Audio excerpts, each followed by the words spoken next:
टीकमगढ़ के जमींदार जीवनलाल अपने लालची स्वभाव के कारण पूरे गांव की आंखों में खटकते थे। गांव के कई छोटे बड़े किसानों की जमीनें जमींदार जीवनलाल के पास गिरवी थीं। मुसीबत के समय लिए गए छोटे छोटे कर्जे को ब्याज लगा लगा कर पहाड़ जैसा बना देने में माहिर थे जमींदार जीवनलाल।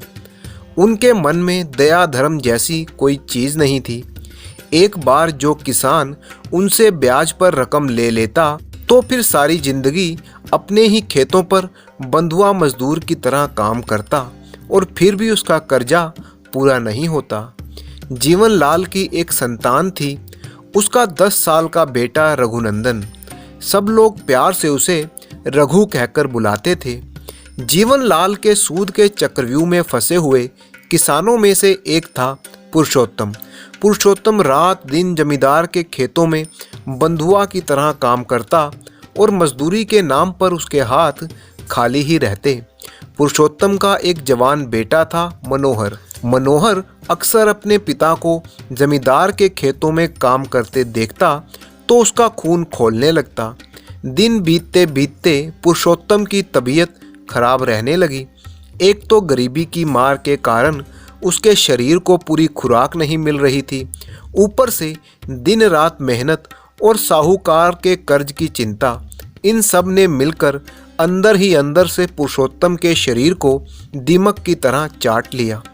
तबीयत बिगड़ते बिगड़ते एक दिन वो भी आ गया जब पुरुषोत्तम ने दम तोड़ दिया। पुरुषोत्तम के बेटे मनोहर को इस बात का गहरा सदमा लगा। वो अपने पिता की मौत के लिए जमींदार जीवनलाल को दोषी मानता था। उसने ठान लिया कि वो अपने पिता की मौत के लिए जिम्मेदार जमींदार की हत्या कर देगा। उसके सर पर खून सवार था। वो जमींदार के घर की निगरानी करने लगा और उसकी हर खबर रखने लगा कि जब भी मौका मिले तब उसे मौत के घाट उतार दूं। एक दिन उसने पता लगाया कि आज रात जमींदार अपने घर पर बिल्कुल अकेला रहेगा। वो एक खंजर लेकर जमींदार के घर आधी रात को घुस गया और सोते हुए जमींदार का मुंह बंद करके खंजर से उसे मौत के घाट उतार दिया। परंतु ये क्या, उसे लगा था कि जमींदार बिल्कुल अकेला था, लेकिन उसके 10 साल के बेटे रघु ने मनोहर को जमींदार की हत्या करते हुए देख लिया। वो चीखा चिल्लाया, परंतु मनोहर बहुत ही तेजी से वहां से भाग निकला। वो बिना रुके सरपट दौड़ता रहा। रात के अंधेरे में वो कहाँ ओंझल हो गया, किसी को भी पता नहीं लगा। उस दिन के बाद से किसी ने भी मनोहर को उस गांव में नहीं देखा।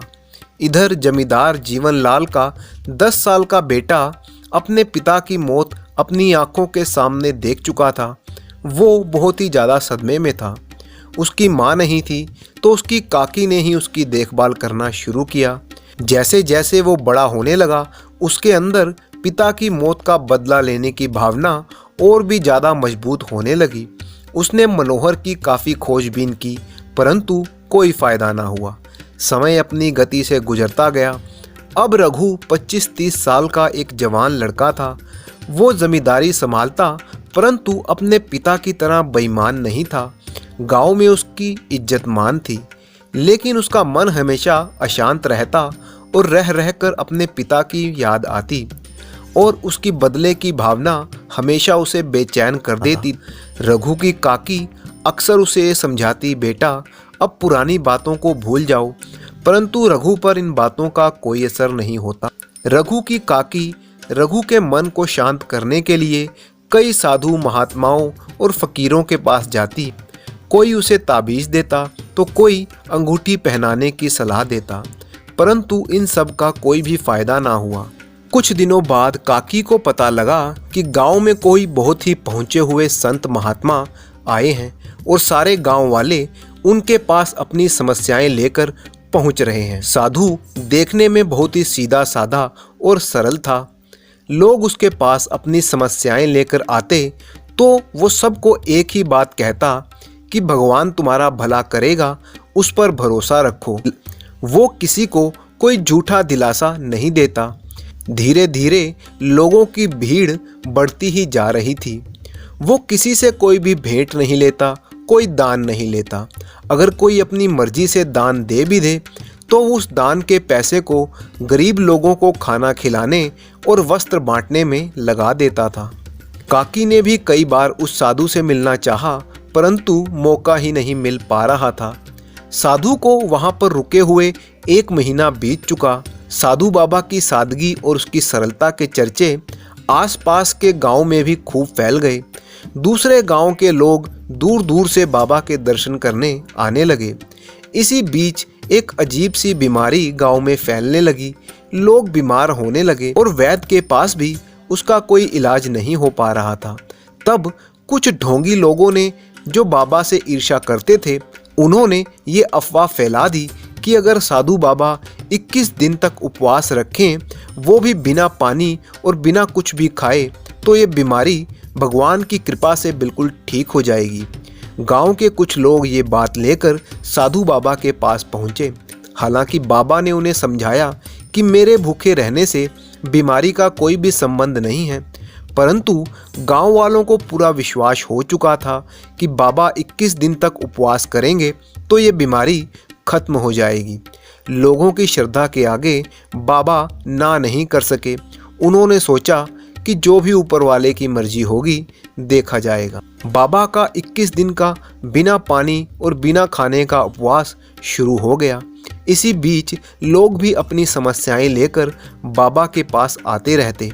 काकी को भी मौका मिल गया और वो रघु के साथ बाबा के पास पहुंची। रघु ने बाबा को बताया कि क्यों उसका मन अशांत रहता है। वो अपने पिता के हत्यारे से बदला लेना चाहता है। उसका बदला पूरा होने पर ही उसका मन शांत होगा। रघु ने आगे कहा कि बाबा, अगर आप अपनी शक्ति से मुझे उस हत्यारे का पता ठिकाना बता दें तो ये मेरे लिए आपके आशीर्वाद जैसा ही होगा।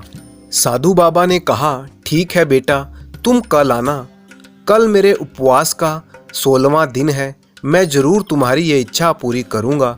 ये सुनकर रघु की आंखों में चमक आ गई। वो वापस अपने घर गया और अगली सुबह का इंतजार करने लगा। इधर इतने दिनों से बिना खाए पिए रहने वाले बाबा पहले ही वृद्धावस्था के कारण बहुत ही कमज़ोर थे। इस पर उनकी सेहत और भी ज़्यादा बिगड़ने लगी, परंतु फिर भी वो गांव वालों के विश्वास को तोड़ना नहीं चाहते थे।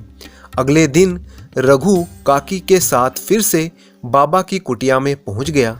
तब साधु बाबा ने कहा, बेटा, तुम चाहो तो इसी पल अपना बदला पूरा करके अपना दुख मिटा सकते हो। ये कहते हुए बाबा ने रघु के हाथों में एक कटार थमा दी। रघु अवाक सा बाबा की तरफ देखने लगा और बोला, मैं कुछ समझा नहीं बाबा। तब साधु बाबा ने कहा, मैं ही तुम्हारे पिता का हत्यारा हूँ। मैंने ही जीवनलाल की हत्या की थी और मैं ही वो मनोहर हूँ। तुम चाहो तो मुझे मार डालो। ये सुनकर रघु का खून खौलने लगा। वो कटार लेकर बाबा को मारने के लिए दौड़ा। तभी उसकी काकी ने उसे रोकते हुए कहा, रुक रघु, ये तू क्या करने जा रहा है? एक साधु की हत्या करना पाप है। इसे ध्यान से देख, ये पहले वाला मनोहर नहीं है जो तेरे पिता का हत्यारा था। बाहर लोगों की हजारों की भीड़ को इस पर विश्वास है। हजारों गरीब और भूखे लोगों को खाना खिलाता है। ये उनका अन्नदाता है। और सबसे बड़ी बात, पूरे गांव को बीमारी से बचाने के लिए पिछले 17 दिन से ये भूखा प्यासा बैठा है।